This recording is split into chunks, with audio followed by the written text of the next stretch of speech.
2024 ఎన్నికల తర్వాత మంగళగిరి ప్రజలే నా నమ్మకం అయ్యారు. మీ అందరూ తెలుసు 2019లో కరెక్ట్గా 23 రోజులు ఎన్నికలు ఉండగా నేను శాసనసభ్యుడిగా మీ ముందర నుంచున్నా. మీ సమస్యలు నేను అర్థం చేసుకోలేకపోయా, నేనేంటో మీకు అర్థమవలేదు. ఈ లోపల ఎన్నికలు అయిపోయినాయి. 5300 ఓట్లతో ఓడిపోయా. ఓడిపోయిన రోజు బాధ ఆవేదన నాకు కలిగింది. కానీ రెండో రోజు నుంచి ఆ బాధ ఆవేదన నాలో కసి పెంచింది. ఇక్కడనే మళ్ళీ పోటీ చేయాలి, మీ మనసు గెలుచుకోవాలని ఆనాడు నా ప్రయాణం ప్రారంభించాను. 5 సంవత్సరాలు ఎప్పుడు మంగళగిరి ప్రజల్ని కలిసినా, ఆయా దశాబ్దాలుగా మేము మా ప్రాంతంలో నివసిస్తున్నాం. బంధువులు కానీ మిత్రులు కానీ అందరూ మా ప్రాంతంలో ఉన్నారు. రూపాయి జమ చేర్చి ఈరోజు ఇల్లు కట్టుకున్నాం. ఎవరో అపోవాలేస్తున్నారు, ఇక్కడ ఉండేదానికి లేదంటున్నారు, రేపు మా భూమి లాగేసుకుంటున్నా అంటున్నారు. మీరు మా భూమికి శాశ్వత హక్కు కల్పించండి అని మీరు అడుగుతూ వచ్చారు.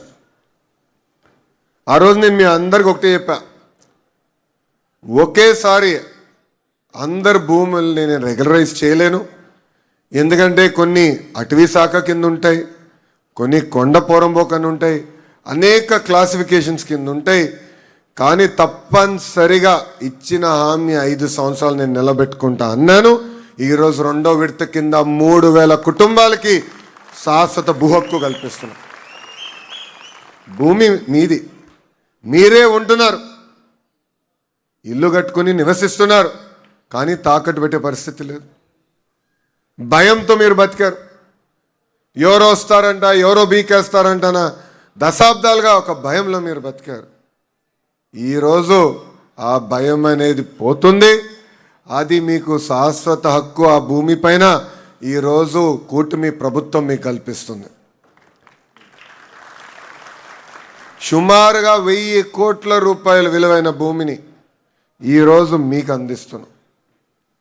అది మీరు తాకట్టు పెట్టుకోవచ్చు, లేదంటే వేరే అవసరాలకు వాడుకోవచ్చు, లేదంటే ప్రశాంతంగా ఇంకా జీవితాంతం ఏ అధికారి కానివ్వండి, ఏ రాజకీయ నాయకుడు వచ్చి ఈ భూమి నాది ఎవరు ప్రభుత్వాన్ని చెప్పలేని పరిస్థితి ఈరోజు మేము చేస్తున్నాం.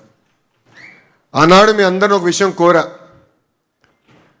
2019 ఎన్నికల తర్వాత నేను అనేక అవమానాలు ఎదుర్కొన్నా. చాలామంది నన్ను ఎగతాళి చేశారు. సొంత నియోజకవర్గం గెలుచుకోలేకపోయాం. చంద్రబాబు నాయుడు గారి పైన కూడా కించపరిచే విధంగా మాట్లాడారు. నీ కొడుకును నువ్వు గెలిపించలేకపోయావు అని చెప్పారు అన్నాడు. మిమ్మల్ని అందరూ ఒకే విషయం అడిగా, 5300 ఓట్లతో ఓడిపోయా, దాని పక్కన ఒక్క 0 పెట్టి నన్ను గెలిపించండి, అభివృద్ధి సంక్షేమం ఏంటో చేసి చూపిస్తానని చెప్పా. ఎవ్వరు ఊహించిన విధంగా ఆంధ్ర రాష్ట్ర చరిత్రలో టాప్ 3 మెజారిటీతో 91,000 మెజారిటీతో నన్ను గెలిపించి మీరు శాసనసభకు పంపించారు. మీరు ఎంత ఎక్కువ మెజారిటీ ఇస్తే అంత కొండంత బలం వస్తుందని నాకు ఆనాడు చెప్పా. ఆ బలమే ఈరోజు నన్ను నడిపిస్తుంది. సంక్షేమ అభివృద్ధి అనేది కూటమి ప్రభుత్వం జోడెద్దుల బండి, రెండు మేము కలుపుకుని తీసుకెళ్తున్నాం. మీరే చూస్తున్నారు. నియోజకవర్గంలో ఇప్పుడు భూగర్భ డ్రైనేజ్ పనులు ప్రారంభించాం. 24 గంటలు నీరు అందించే కార్యక్రమం మేము శ్రీకారం చుట్టాం.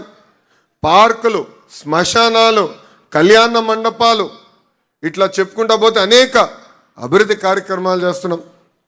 ఇంకో పక్కన పెన్షన్, 4000 రూపాయల పెన్షన్, తల్లికి వందనం 2వ సంవత్సరం ఈ వారం వేస్తున్నాం. ఉచితంగా 3 గ్యాస్ సిలిండర్లు అందజేస్తున్నాం. మహిళలు బస్సులో ఉచితంగా ప్రయాణించేదానికి స్త్రీ శక్తి కూడా మేము తీసుకొచ్చాం. మూసేసిన అన్న క్యాంటీన్లు తిరిగి ప్రారంభించాం. కానీ ప్రజలందరూ విషయం గుర్తుపెట్టుకోవాలమ్మా,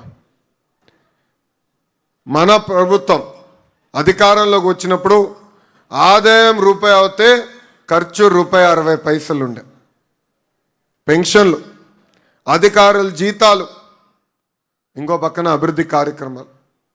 గడిచిన 2 సంవత్సరాలు కూటమి ప్రభుత్వం అహర్నిశలు కష్టపడి పెద్ద ఎత్తున పరిశ్రమలు తీసుకొస్తాం కానివ్వండి, ఆగిపోయిన పనులు ప్రారంభిస్తాం కానివ్వండి, ఇవన్నీ చేసిన తర్వాత ఈరోజు ఆదాయం ₹1 వస్తే ఖర్చు ఇంకా ₹40 ఉంది. ఇంకా ఆర్థిక ఇబ్బందుల నుంచి మనం బయటికి రాలా. కానీ కూటమి ప్రభుత్వం లక్ష్యం ఒకటే, ఇచ్చిన హామీ నిలబెట్టుకోవాలని. అందుకే మీరు తిరిగి అడిగే లోపలనే ఈరోజు ఈ కార్యక్రమం ఏర్పాటు చేసుకున్నాం. అంతేకాదు ఆనాడు మీ గడపకు వచ్చినప్పుడు గౌరవంగా బట్టలు పెట్టి పట్టాలు ఇస్తానని చెప్పాను.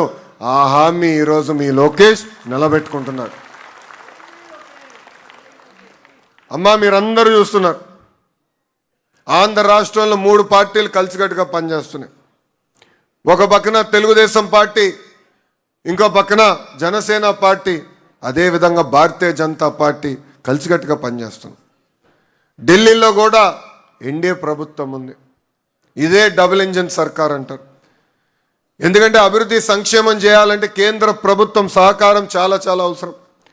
ఈరోజు గౌరవ ప్రధానమంత్రి శ్రీ నరేంద్ర మోడీ గారు ఆంధ్ర రాష్ట్ర ప్రజల కోరికలన్నీ ఒక పద్ధతి ప్రకారం తీరుస్తూ వస్తున్నారు.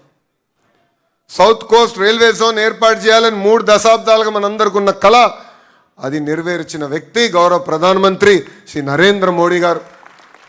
పోలవరం, అమరావతికి పార్లమెంట్ ద్వారా ఆంధ్ర రాష్ట్రానికి శాశ్వత రాజధాని అని అమరావతి తీసుకొచ్చిన గొప్ప వ్యక్తి నరేంద్ర మోడీ గారు. ఇంకో పక్కన నాకు అన్న సమానమైన పవన్ అన్న కూడా ఉన్నారు. మొన్న కూడా అన్నను కలిసినప్పుడు ఒక మాట అన్న రాజకీయాలు వేరు, రిలేషన్షిప్ వేరు. ఆ రోజు చంద్రబాబు నాయుడు గారిని ఒక తప్పు కేసు పెట్టి జైలుకి పంపించినప్పుడు కరెక్ట్గా 3 రోజుల తర్వాత పవన్ అన్న వచ్చి నన్ను కలిశాడు. ఆయన ఒక మంచి మాట అన్నారు, నీకు అన్నగా నేను నిలబడతా, నీకేమున్నా ఎప్పుడున్నా ఒక్క ఫోన్ చేయని నాకు భరోసా ఇచ్చింది మా పవన్ అన్న. ఈరోజు క్యాబినెట్ మీటింగ్లో మంగళగిరి పనులు వస్తూ ఉంటాయి. 100 పడకల ఆసుపత్రి కానివ్వండి, మిగతా కార్యక్రమాలు వచ్చినప్పుడు నా ఎదురుగా పక్క కూర్చుని ఉంటారు. ఆయన నా వైపు చూసి బాగా నవ్వుతారు, అన్నీ నువ్వు పట్టుకెళ్తున్నావా అన్నట్టుగా. అంటే అందరం కలిసి పనిచేస్తున్నాం, పోటీ పడి పనిచేస్తున్నాం. రాష్ట్రాన్ని అభివృద్ధి చేయాలి, దారి తప్పిన రాష్ట్రాన్ని సరైన దారిలో పెట్టాలి లక్ష్యంతో మేమందరం పనిచేస్తున్నాం. ఇంకా మీ లోకేష్ మీరిచ్చిన బాధ్యతని ఒక పద్ధతి ప్రకారం ముందరికి తీసుకెళ్తున్నారు. నేను ఆనాడు కూడా చెప్పా, మంగళగిరి ప్రజలు హాయిగా బతకాలి, రాజకీయ ప్రమేయం ఉండకూడదు, రోజువారీగా చల్లగా ఉండాలి, అభివృద్ధి సంక్షేమంతో పాటు మన పిల్లలకి పెద్ద ఎత్తున ఇక్కడనే ఉద్యోగాలు ఉపాధి కల్పించాల లక్ష్యంతో నేను ఈరోజు పనిచేస్తున్నాను. సంక్షేమ అభివృద్ధి 2 కలిసికట్టుగా నేను తీసుకెళ్తానని మీ అందరికి తెలియజేసుకుంటూ, నాకు ఇంత అద్భుతమైన అవకాశం ఇచ్చిన మీ అందరికీ ప్రత్యేకంగా 3 దశాబ్దాలుగా ఏ పని అయితే మీరు ఆశిస్తున్నారో ఈరోజు నేను అది చేయగలుగుతున్నానంటే ఢిల్లీలో ప్రధానమంత్రి నరేంద్ర మోడీ గారికి, అదేవిధంగా రాష్ట్రంలో ఒక పక్కన గౌరవ ముఖ్యమంత్రి చంద్రబాబు నాయుడు గారికి, ఇంకో పక్కన గౌరవ ఉప ముఖ్యమంత్రి పవన్ అన్నకి, వీళ్ళ ముగ్గురికి నా హృదయపూర్వక ధన్యవాదాలు తెలియజేసుకుంటూ, నాడు నేడు ఎప్పుడు మీకు నేను అండగా ఉంటా, మీకు ఏ సమస్య ఉన్నా పరిష్కరించే బాధ్యత నేను తీసుకుంటా. నా లక్ష్యం ఒకటే, అన్ని రంగాల్లో మంగళగిరి నంబర్ 1 నిలబడాలి. కేవలం ఆంధ్ర రాష్ట్రం కాదు, భారతదేశంలోనే ఒక ఆదర్శ నియోజకవర్గం ఏదంటే దాని కేర్ ఆఫ్ అడ్రస్ చిరునామా మంగళగిరి చేయాలనేదే మీ లోకేష్ లక్ష్యమని ఈ సభాముఖంగా తెలియజేసుకుంటూ తల్లి